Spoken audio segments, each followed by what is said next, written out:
Maggie, I'm going to roll over to you at Verizon. You have an opportunity to stripe across all these agencies and see all these various activities that are going on and all the accomplishments that are happening. I'd like you to just grab one or two of those, highlight, what did 2024 look like to Verizon, and where would you like to sort of spotlight some of those activities?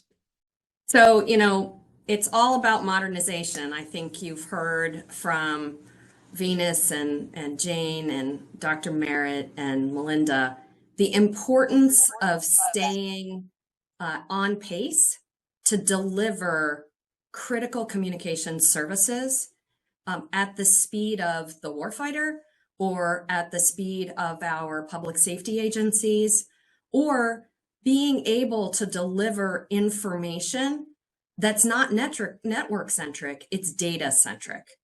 So as you heard, Verizon is actively engaged with many of these agencies that we've just discussed in trying to work to accelerate that rapid modernization without creating undue stress, risk to any of the end users, to any constituents. And that really drives home the benefits that technology modernization is delivering to our constituents. So as an example, the DoD is in a state of eliminating a lot of technical debt. It's base infrastructure modernization. Venus talked about ITAS as an uplift to the end user solutions. This provides high bandwidth, flexibility, and scalability, but it requires an elimination of a tremendous amount of legacy services. And Verizon is really proud of being able to do that work in coordination with the DoD and many other civilian agencies to ensure that, to Melinda's point, those FATARA scores are as high as they possibly can, that they are modernizing the infrastructure and they are moving to modern contracts like EIS and away from networks. We also have examples in crisis response. And I am incredibly proud of the work that Verizon Frontline has been doing in on-demand crisis response capabilities, not just in the emergency. We do that and we do that well, but we have been very actively engaged shoulder to shoulder with National Guards across the country, with DHS, with many others like Secret Service, to ensure that blue sky planning exercises fully integrate industry into these exercises. Verizon has a long-standing commitment to ensuring first responders have critical communications tools.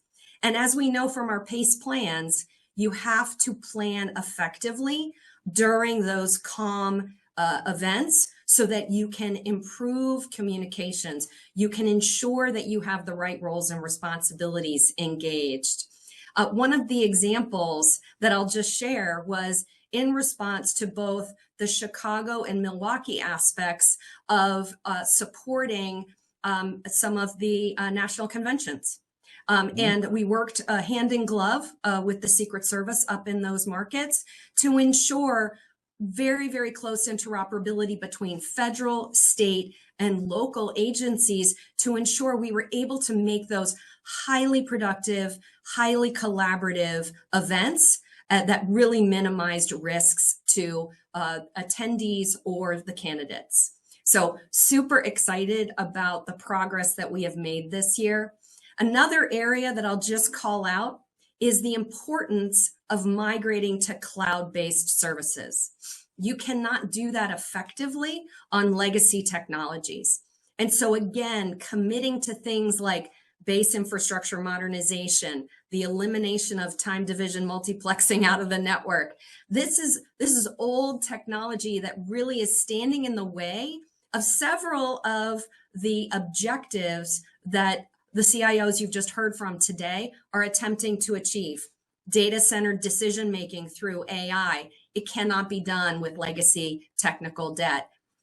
Being able to have a more secure environment. The converging that Jane talked about of the mission space with the enterprise space, it cannot be done with technical debt. And so ensuring that there are programs that drive that technical debt out of the enterprise infrastructure really is how you get to a cloud-based, modern, AI-capable environment.